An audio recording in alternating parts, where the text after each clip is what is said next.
They arrived at the store to see anti-gay comments painted on their front door, on the floor, on these glass windows. His car was in the middle. He had to reverse out of it, and his car is now covered in mud. Once again, all of Highway 101 is closed down. Paper maps like this one seem to be a thing of the past. Look at this home over here. It looks fine, completely untouched. A little bit of fire retardant sprayed on it, but the owner tells me, hey, he'll take that as long as his home is standing.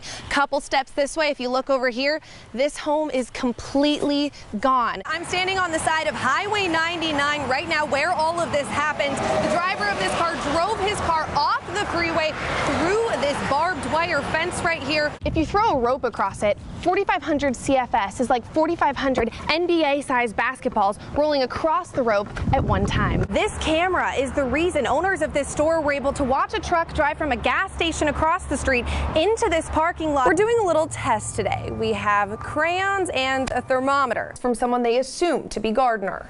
One of those phone calls ended with Gardner saying, quote, "Good luck finding me." There we go. There goes the bell. We are testing out this brand new ride. It's called Crazanity. Gets up to 176 feet once you get to the top. Should we show them our handshake? Yeah. Send it back to you guys. For Officer D.C. Williams, So you have all these cars that are coming down are all doing about 75. monitoring I-5 through the Grapevine is a daily duty. But starting October 1st, he was joined by more officers. Why are there more officers out here? Well, we're slowing down speed. This is why we're doing it. Thanks to a $75,000 grant, the Fort Tejon section of the California Highway Patrol is able to add 680 extra officer hours through a year's span, meaning there's an increase of CHP on the Grapevine, all on alert for people going above the speed limit. So we'll stop this person and see what's going on and find out why they were going so fast. This driver caught going 92 miles per hour. It's too common up here. So that's why we write 92, 85, 80s. So, I mean, the speed limit's 65, so he's going way over. Fort Tejon CHP says they typically see about 3 fatal crashes every year. In 2016, that spiked to 10. In 2018, they've already seen 12 fatal crashes. So people like Officer Williams take their job stopping speeding drivers very seriously. To save lives is the main thing. I mean, that's what I can say is to save lives, because speed, there's a saying that speed kills, and it does. So unfortunately, we've seen too much of that. If you see more CHP officers on the road giving tickets, they say they're doing their job to potentially save your life. Speed does kill, and so that's why we need to slow it down. In Fort Tejon, Leah Pezzetti, 23 ABC.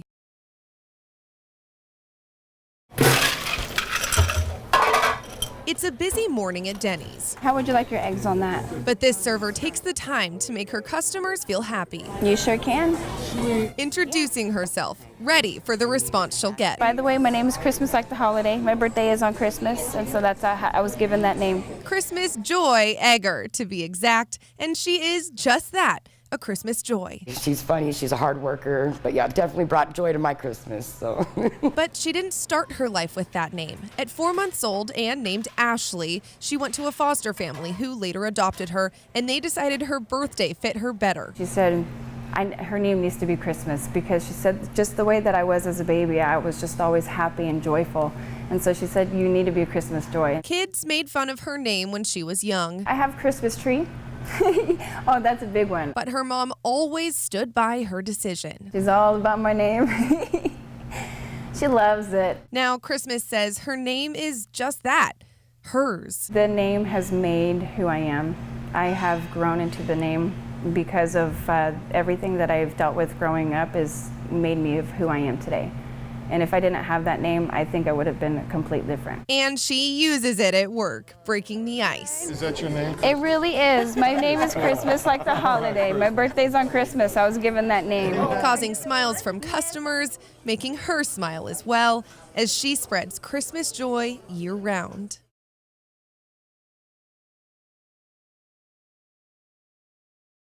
The Erskine Fire is known as the deadly fire that ripped through the Kern River Valley in the summer of 2016, destroying more than 300 homes and killing 2 people.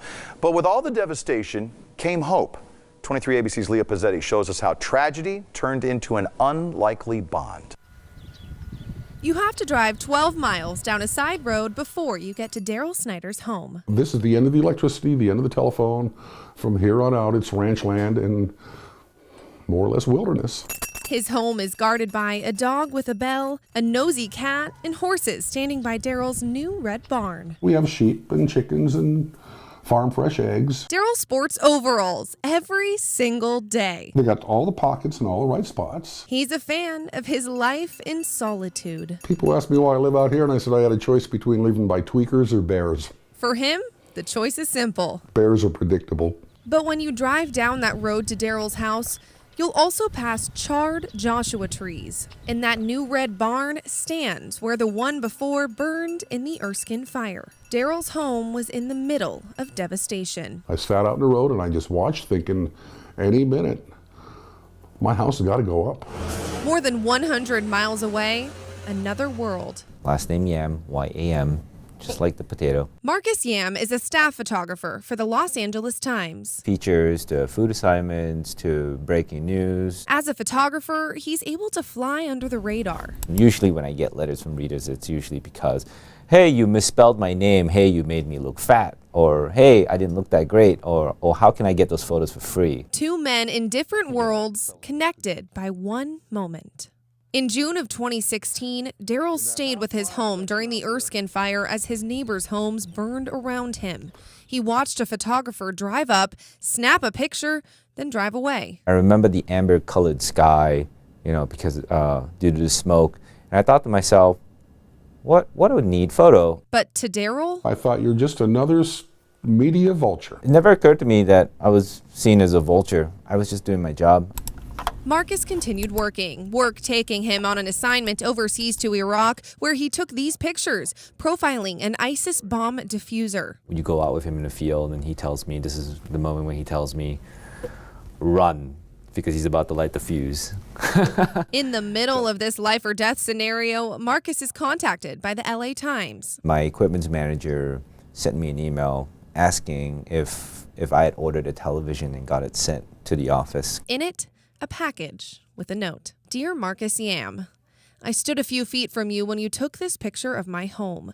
I thought to myself, another vulture sensationalizing on people's misery. After seeing this photograph and looking at your portfolio, I was wrong. You portray human emotion without all the makeup and glamour.